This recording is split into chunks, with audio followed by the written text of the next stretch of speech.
오늘은 시편 120편 말씀을 같이 나누겠습니다. 지난 주간에는 가장 짧은 장을 이재현 목사님이 설교했죠. 시편 117편, 성경 전체의 가장 짧은 장. 또 어제는 김상민 전사님이 가장 긴 장, 시편 119편을 설교했습니다. 사실 이 두 편의 설교를 한 시간에 하기는 쉽지 않습니다. 하나는 너무 짧아서, 하나는 너무 길어서. 그런데 두 분이 아주 설교를 잘 해주셔서 저도 은혜를 많이 받았습니다. 그런데 119장은 길기도 하지만 또 중요하기도 합니다. 성경에 설교 중에도 얘기했지만 말씀에 대해서, 하나님의 말씀에 대해서 이렇게 시적으로 썼으면서, 시적으로라고 하는 것은 운율을 맞추고 상당히 많은 이제 기교를 부린 이제 그런 시거든요. 길지만 그런데 이렇게 아름다운 시편 119편이 안에 들어가 보면 참 정말 중요한 내용들이 많습니다. 1절부터 끝절까지 잘 읽어보시면 참 중요한 말씀이 많은데 다 다룰 수는 없고요. 한 가지만 좀 더 다루고 오늘 본문 120편으로 넘어가려고 합니다. 그 내용이 뭐냐면 고난과 말씀을 연결시켜 놓은 그런 내용이거든요. 그래서 그 부분은 좀 한번 살펴보고 넘어가려고 합니다. 자, 우리 50절 말씀 한번 보겠습니다. 119편 50절 말씀을 한번 다 펴보시죠. 119편 50절 말씀, 어제 말씀이긴 하지만 다 한번 펴보시죠. 50절 다 같이 읽어보겠습니다. 시작. 이 말씀은 나의 고난 중에 위로라. 주의 말씀이 나를 살리셨기 때문이니이다. 아멘. 말씀이, 고난과 말씀을 연결시켜 놨죠. 그런데 그 말씀이 고난 중에 나에게 위로가 되고, 그리고 그 말씀이 나를 살린다는 겁니다. 이렇게 말씀을 고난과 연결시켜 놨는데 55절에 보면 이렇게 또 돼 있거든요. 한번 읽어보겠습니다. 다 같이 55절 시작. 여호와여, 내가 밤에 주의 이름을 기억하고 주의 법을 지켰나이다. 이 고난 중에 말씀이 나에게 위로가 되고 나를 살리셨다 이랬는데, 밤에, 이게 고난의 때거든요. 그러면 그 밤에 뭐 했느냐? 주의 이름을 기억하고 주의 법을 지켰다 하는 겁니다. 그러니까 고난의 때에 하나님의 법을 기억하라는 거죠. 그리고 그 하나님의 법을 기억해서 지키면 위로가 되고 하나님이 살려주신다, 그런 말씀입니다. 이 말씀 속에는 지혜가 있고 지식이 있고 삶의 원리가 있고 또 성령께서도 능력을 부어주시기 때문에 그렇습니다. 67절도 고난과 말씀을 연결시켜 놨는데 한번 67절 읽어보겠습니다. 시작. 고난당하기 전에는 내가 그릇 행하였더니 이제는 주의 말씀을 지키나이다. 내가 그릇 행했다는 거죠. 우리가 말씀이 없이 살 때는 잘못 행합니다. 그런데 하나님께서 그때 하나님의 백성들에게는 고난을 주십니다. 이 성경 말씀 그렇습니다. 항상 그렇다고 보기는 어렵지만 하나님 말씀대로 행하지 않고 빗나갈 때 하나님의 자녀들, 로마서에 보면 하나님의 자녀들이 아닌 사람들은 내버려 둡니다. 그렇게 돼 있어요. 그런데 하나님의 자녀들은 그냥 안 놔둡니다.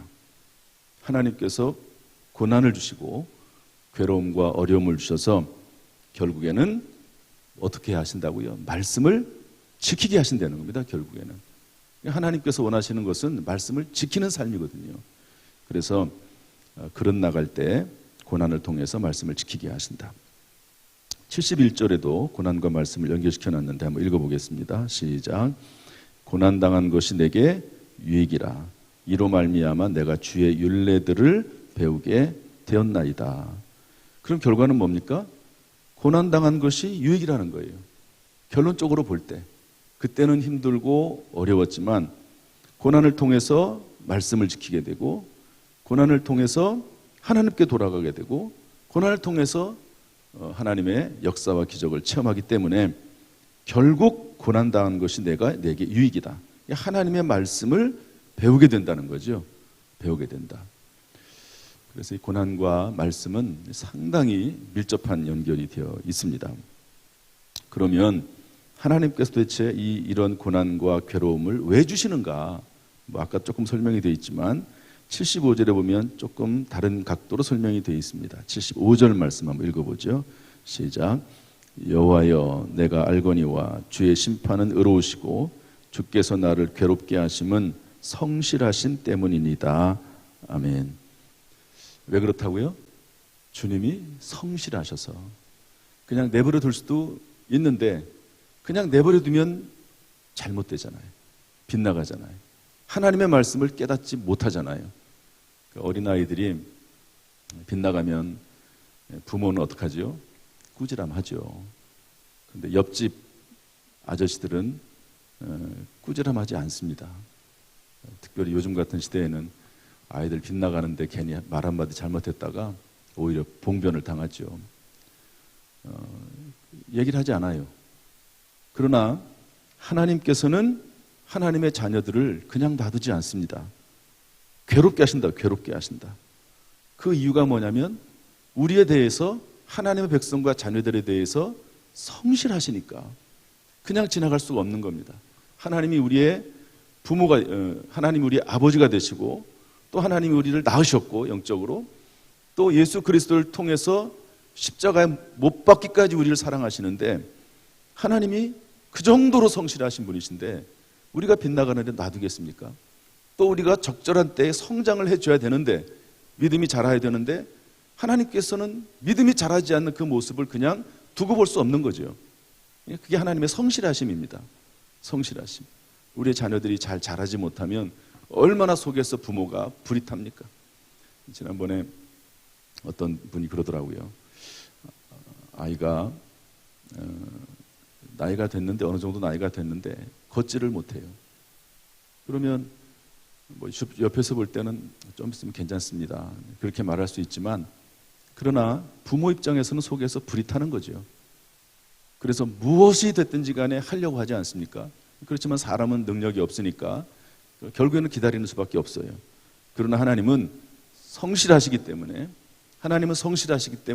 무언가를 하셔서 결국에는 그 말씀을 지키도록, 말씀대로 살아나가도록 한다는 겁니다. 그래서 괴롭게 하실 때가 있다는 거예요. 그 이유는 하나님이 성실하셔서, 다른 말로 하면 하나님이 우리를 사랑하신다는 거예요. 하나님이 우리에 대해서 그냥 지나치지 않으신다는 겁니다. 그래서 그렇게 된다. 고난과 말씀이 연결되어 있습니다. 그럼 우리는 어떻게 되느냐? 여기 나와 있는 모든 내용들이 한마디로 말을 하면 말씀을 따라 살으라는 거예요. 평소에 말씀을 따라서 입술로 읊조리면서 살고, 읊조린다는 말은 뭐냐면 말씀을 읽을 때 그냥 눈으로만 읽는 게 아니라 입으로 함께 읽으라는 말입니다. 그러면 내가 입으로 읽고 또 귀로 듣고, 읽으면서 귀로 듣는 거죠. 그리고 그것이 내 속으로 들어가고, 그러면서 2배, 3배 강화된 말씀이 된다 하는 것이죠. 이런 내용을 한마디로 고난과 또 말씀과 또 앞으로 어떻게 될 거냐를 한마디로 요약한 것이 뭐냐면 165절입니다. 한번 읽어보겠습니다. 119편 165절.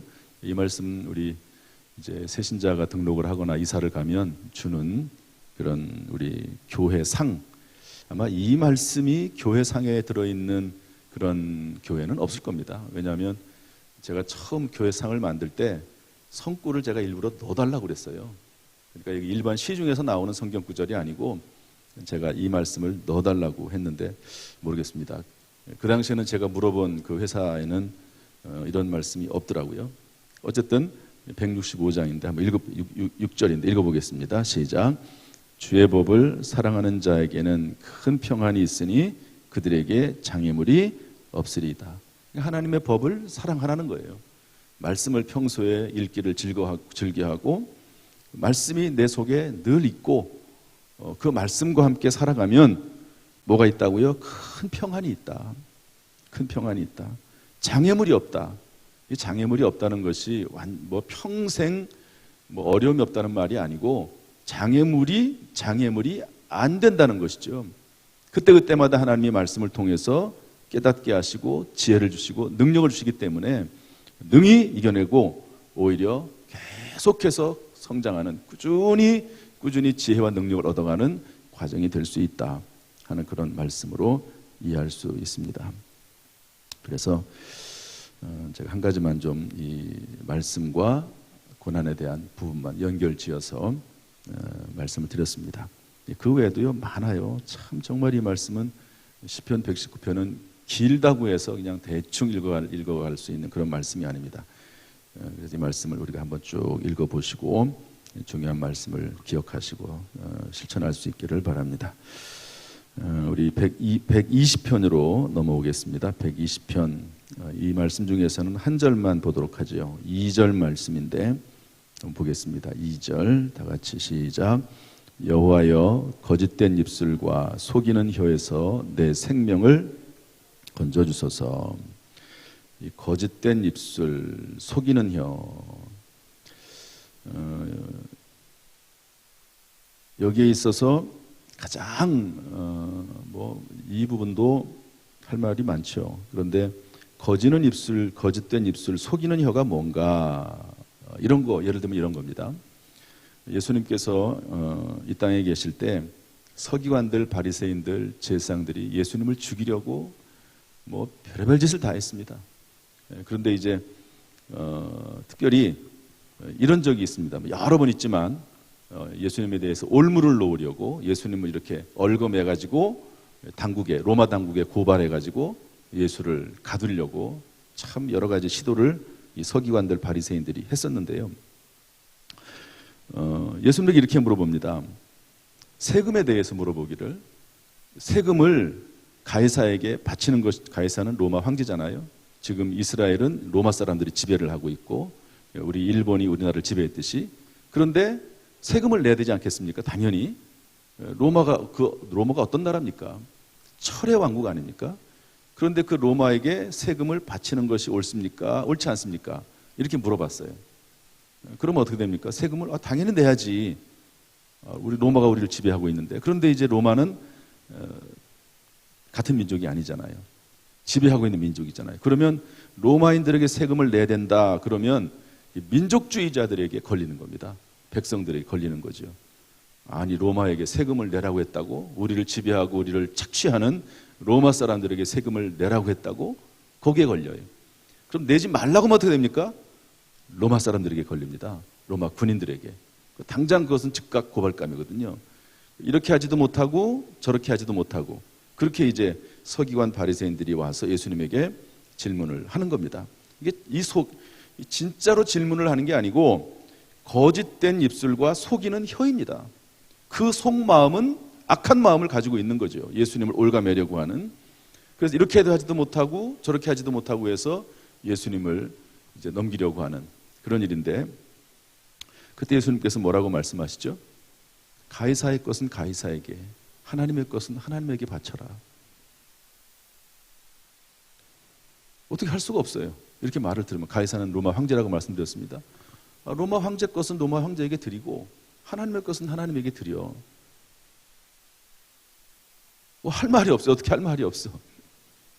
그래서 예수님이 이제 그 위기를 넘겨 나오고, 오히려 예수님께서 이제 예수님에게 질문하셔서 상대방이 아무런 대답도 못하게, 말로 예수님을 얽어매려고 하는데 오히려 그들의 속마음을 파악하시고 그들을 꼼짝 못하게 말로 예수님께서 이렇게 오히려 질문하시는 그런 모습도 보게 됩니다. 이 거짓된 입술과 속이는 혀, 이것 때문에 얼마나 많은 어려움과 고난과 그리고 문제가 있고 분열이 생깁니까? 이 말 때문에 생기는 그런 일들이 정말 많습니다. 이 말이라고 하는 것은 한번 해놓으면 엎어진 물과 같아서 주워 담을 수가 없습니다. 그래서 정치인들이 말 잘못해가지고 얼마나 많은 곤혹을 치릅니까? 그런 것처럼 이 말에 대한 내용인데, 오늘 하루 살아나가면서 우리의 입술에서 거짓된 입술과 속이는 혀를 제거해야 됩니다. 다른 사람이 뭐라고 하든지 간에 내 입술에서는 거짓말, 내 입 속에서는 속이는 혀, 이런 것들을 하지 말고, 다 이제 완악한 마음에서 나오는 거거든요. 이런 것들을 제거하고, 또 바라기는 우리의 모든 삶 가운데 우리를 얽어매려고 하는 이러한 입술, 그런 속이는 혀 가운데서 하나님께 저와 여러분을 건전해 주시고 지켜주시고 보호하시고, 또 그런 것들을 잘 분별해서 잘 판단해서 대처할 수 있는 능력을 하나님께 저와 여러분에게 허락하시기를 주님의 이름으로 축복합니다. 오늘도 순간순간마다 하나님이 도우시고 승리케 하시기를 주님의 이름으로 축원합니다. 기도하겠습니다.